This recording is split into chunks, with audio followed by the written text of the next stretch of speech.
Hello everyone, welcome to my channel. तो भाई आज हम बात करते हैं हमारे नेक्स्ट ग्लैंड्स की, जिसका नाम है पीनियल ग्लैंड्स और बॉडी। तो पीनियल ग्लैंड्स के बारे में हम देखेंगे इन्होंने क्या लिखा। पीनियल ग्लैंड्स जो होता है वो हमारा एंडोक्राइन ग्लैंड्स होता है।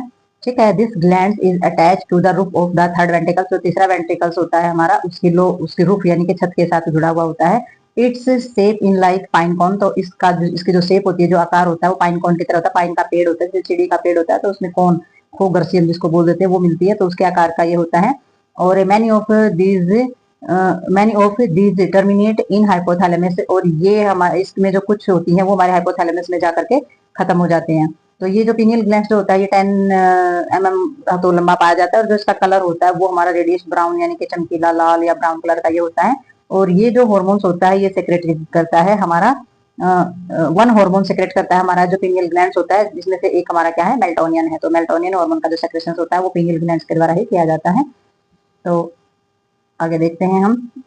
अभी अब हम बात करते हैं मेल्टोनियन हार्मोन्स की। तो मेल्टोनियन हार्मोन जो है पीनियल ग्लैंड्स के द्वारा सेक्रेट किया जाता है। और ये रिलीज होता है जब melatonin depend upon of the dark light cycle. तो ये जो मेल्टोनियन हार्मोन जो होता है ये हमारे अंधेरे और रोशनी का जो चक्कर होता है उस पर ये डिपेंड होता है इसका सेक्रेशन होना। जैसे कि सनलाइट है, तो सनलाइट जो है inhibition of the melatonin secretion से offer the result of the lack of sleepness. मैंने बताया है कि जो सनलाइट होती है, सूर्य की जो रोशनी होती है, वो मेल्टोनियन सेक्रेशन को रोकता है। और इसमें क्या होता है, इसमें रिजल्ट क्या होता है, इसमें स्लीपनेस यानी कि नींद नहीं आती है। ठीक है, तो मेल्टोनियन से हार्मोन्स का सेक्रेशन जब कम होगा या बिल्कुल ही नहीं होगा तो नींद नहीं आएगी इन डार्कनेस। और जब अंधेरा होता है तो अंधेरे में क्या होता है, लैक ऑफ द नेरेपाइनेफ्रिन्स। तो नेरेपाइनेफ्रिन्स जो है उसकी कमी के कारण हमारा जो मेल्टोनियन होता है उसका सेक्रेशन जो होता है वो कम होना स्टार्ट हो जाता है पीनियल ग्लैंड से। उसका रिजल्ट क्या होता है, हमें नींद आ जाती है। ठीक है, तो इसमें नींद आ जाती है। और क्योंकि ये जब मेल्टोनियन हार्मोन्स होता है उसका जब ज्यादा सेक्रेशन बढ़ता है तो नींद आ जाती है, और कम सेक्रेशन बढ़ता है तो उसमें नींद नहीं आती है। तो इसमें inhibitors is growth and the development of the sex hormones. तो इसमें क्या बताया गया है कि ये जो मेल्टोनियन जो होता है ये हमारा क्या कर देता है, ये सेक्स हार्मोन्स की ग्रोथ और जो डेवलपमेंट होती है उसमें भी बाधा उत्पन्न करने का काम ये करता है। तो ये होता है हमारा मेल्टोनियन हार्मोन, जो कि डिपेंड होता है डार्क लाइट साइकिल के ऊपर, और ये सेक्रेशन किया जाता है पीनियल ग्लैंड के द्वारा। तो भाई अब हम बात करते हैं इसमें थाइमस ग्लैंड्स के बारे में। तो थाइमस ग्लैंड्स के बारे में हम पहले भी रीड कर चुके हैं। इसमें हमारा बताया गया है कि थाइमस ग्लैंड्स जो होता है वो मिडिस्ट्रम्स जो हमारा हिस्सा होता है स्टर्नम वाला, वहाँ पर ये प्रेजेंट होता है। और स्टर्नम वाला जो लार्ज पार्ट होता है, यानी कि चिल्ड्रंस जो प्यूबर्टी एज होती है वहाँ जब ये मतलब इसका जो साइज होता है वो बड़ा होता है। और इसमें जो हॉर्मोन्स होता है वो थाइमोसिन्स होता है, जो कि आइसोलेट होता है हमारा थाइमस टिश्यू से अलग होता है। उसका वेट जो होता है वो 10 से 15 ग्राम होता है जन्म के समय। तो ये जो स्ट्रक्चर्स और फंक्शन जो होता है हमारे थाइमस ग्लैंड्स का, ये डिस्क्राइब कर चुके हैं हम 69 पेज पे, यानी कि पहले भी डिस्क्राइब हो चुका है ये। थाइमोसिन जो हार्मोन्स है वो हमारा सेक्रेट किया जाता है थाइमस ग्लैंड्स के द्वारा। थाइमोसिन जो सेटिमुलेट होता है तो वो हमारा क्या करता है, maturation of thymus glands other the lymphoid tissues. तो जब ये थाइमोसिन से जो हमारा सेटिमुलेट होता है तो ये उसकी परिपक्वता जो थाइमस है हमारा उसकी, और हमारे जो लिम्फोइड टिश्यूज होता है उसकी जो परिपक्वता होती है यानी कि जो मेच्योरेशन होती है उसके बारे में दर्शाता है। तो ये रिस्पॉन्सिबल होता है हमारा एंडोक्राइन एक्टिविटी जितनी भी होती है उसकी भी जिम्मेदारी यही होता है। और ये क्या करता है, हमारा रिक्वायर्ड करता है हमारे डेवलपमेंट के, जैसे कि लिम्फोसाइट्स वगैरह जो होते हैं उनके जो रिक्वायर्ड होती है डेवलपमेंट में वो भी वो कंप्लीट करता है, प्रोवाइड करता है। सेल में मीडिएट इम्यूनिटी के जो सिस्टम में जो चीज़ें होती है लिम्फोसाइट्स को लेकर के, वो भी हमारे थाइमस ग्लैंड्स के द्वारा ही प्रोटेक्ट की जाती है। यानी कि थाइमस ग्लैंड्स के अंदर हमारे जो लिम्फोसाइट्स होते हैं वो ग्रोथ करते हैं, डेवलपमेंट भी करते हैं और मेच्योर भी होते हैं। ठीक है, तो ये था हमारा थाइमस ग्लैंड्स। तो आगे हमारे कुछ अदर जो हार्मोन्स हैं वो भी रहते हैं, उनके बारे में हम पढ़ेंगे अभी। तो ये हमारे कुछ लोकल हार्मोन्स हैं। लोकल हार्मोन्स यानी कि कुछ हार्मोन्स ऐसे हैं जिसके बारे में हम देखेंगे, लेकिन ये हमारी बॉडी के अंदर किस प्रकार से इनका सेक्रेशन होता है और किस किस चीज़ में ये हमारी हेल्प कर रहे होते हैं।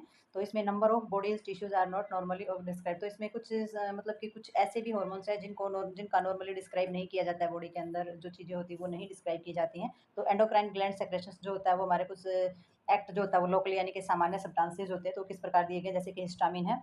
तो हिस्टामिन जो है वो हमारा हार्मोन्स है, और इमास सेल्स के द्वारा हमारा सिंथेसिस किया जाता है, और ये कनेक्टिव टिश्यूज के अंदर ये पाया जाता है। और हिस्टामिन जो है वो प्रिवेंट करता है, किस चीज़ को रोकता है, इन्फेक्शन को रोकता है, क्योंकि ये एंटी इन्फ्लेमेटरी होता है। तो ये इन्फेक्शन और इन्फ्लेमेशन जो होती है उसको रोकने का काम करता है लीवर और स्प्लीन के अंदर। ठीक है, नेक्स्ट हमारा आ जाता है सेरोटोनिन। तो सेरोटोनिन हार्मोन्स जो है वो हमारा क्या करता है, ये हमारा प्लेटलेट्स इन ब्रेन जो होता है या फिर हमारा इंटेस्टाइनस जो वाल होती है, यानी कि जो हमारी इंटेस्टाइनस की जो दीवारें होती हैं, जो हमारी लेयर होती है हमारी आंतों की, तो वहाँ पर ये पाया जाता है। और ये हेल्प करता है हमारे सेक्रेशंस में हेल्प करता है, और इंटेस्टाइनल सेक्रेशंस ये करता है, और ये हेल्प करता है कॉन्ट्रैक्शंस करने में। जो स्मूथ मसल्स हमारी होती है उनके अंदर ये कॉन्ट्रैक्शंस यानी कि संकुचन कराने का काम करता है। और ये मेंटेन करता है हेमेटोस्टेटिस यानी कि जो रक्तस्राव होता है, जो ब्लीडिंग होती है उसको मेंटेन करने का काम करता है। नेक्स्ट हमारा आ जाता है एरिथ्रो एरिथ्रोपोथिन। तो इसमें ये हार्मोन्स हमारा सीक्रेट होता है, कहाँ से? किडनी के द्वारा सीक्रेट किया जाता है और ये फॉर्मेशंस करता है रेड ब्लड सेल्स की। तो ये हमारा एरिथ्रोपोसिस भी इसको बोला जाता है। आगे हमारा आ जाता है गैस्ट्रो इंटेस्टाइनल हार्मोन्स। तो इसमें गैस्ट्रो इंटेस्टाइनल्स यानी कि गैस्ट्रो और इंटेस्टाइनल दोनों का आ जाता है इसमें। तो सेवरल लोकल हार्मोन्स है, इसमें इंक्लूड होता है हमारा गैस्ट्रिन सेक्रेशंस यानी कि हमारे स्टमक के द्वारा किए जाने वाला सेक्रेशंस जो होता है। तो इसमें हमारा हो जाता है साइनोस्टोकाइनिन जो हमारा सीसीके होता है, हमने पहले भी पढ़ा था, influence of the secretions of the digest juice, ठीक है। तो ये हमारा स्टमक से रिलेटेड है और वहाँ का जो डाइजेस्टिव जूस जो होता है उसका सेक्रेशंस करने का काम ये करता है। तो नेक्स्ट हमारा आ जाता है प्रोस्टोग्लैंडिन्स। तो ये क्या करता है? ये हमारा लिपिड सब्सटेंस होता है जो कि हमारा कहाँ पाया जाता है? टिश्यूज़ के अंदर ये पाया जाता है और लोकल हार्मोन्स का एक्ट ये करता है एक, यानी कि सामान्य हार्मोन्स का वर्क ये हमारा करता है। और रेनिन और जो इसका वर्क होता है वो हमारा सारा का सारा जो इफेक्ट होता है वो हमारा शारीरिक यानी कि फिजियोलॉजिकल सारा का सारा इसका इफेक्ट होता है। तो ये हमारी कुछ नॉर्मल सी चीज़ें थी, लोकल हार्मोन्स के बारे में कुछ थोड़ी सी डिटेल्स दी गई थी, तो ये देखना ज़रूरी था। तो थोड़े से इसके कुछ और भी पॉइंट हैं वो हम देखते हैं आगे जाके। तो ये हमारे कुछ जो हमारे लोकल हार्मोन्स दिए गए हैं उनकी कुछ बताई गई हैं चीज़ें कि वो किस तरीके से इन्फॉर्मेशन देते हैं। तो सबसे पहले जो होते हैं ये इन्फ्लेमेटरी जो होती है वो रिस्पॉन्स के बारे में बताते हैं। पेन वगैरह अगर किसी तरीके का है, बुखार वगैरह है या फिर ब्लड प्रेशर के बारे में, ब्लड क्लॉट है या फिर यूट्राइन कॉन्ट्रैक्शंस यानी कि यूट्रस के अंदर जब लेबर पेन होते हैं, जब डिलीवरी होती है तो लेबर पेन होते हैं, लेबर पेन के अंदर यूट्रस के अंदर होने वाले जो कॉन्ट्रैक्शंस होते हैं तो उनके बारे में भी ये हमें अवगत कराते हैं। तो ये जो टॉपिक है हमारा ये यहीं पर होता है समाप्त। तो मिलते हैं नए ग्लैड्स के साथ और नए टॉपिक के साथ, तब तक के लिए बाय।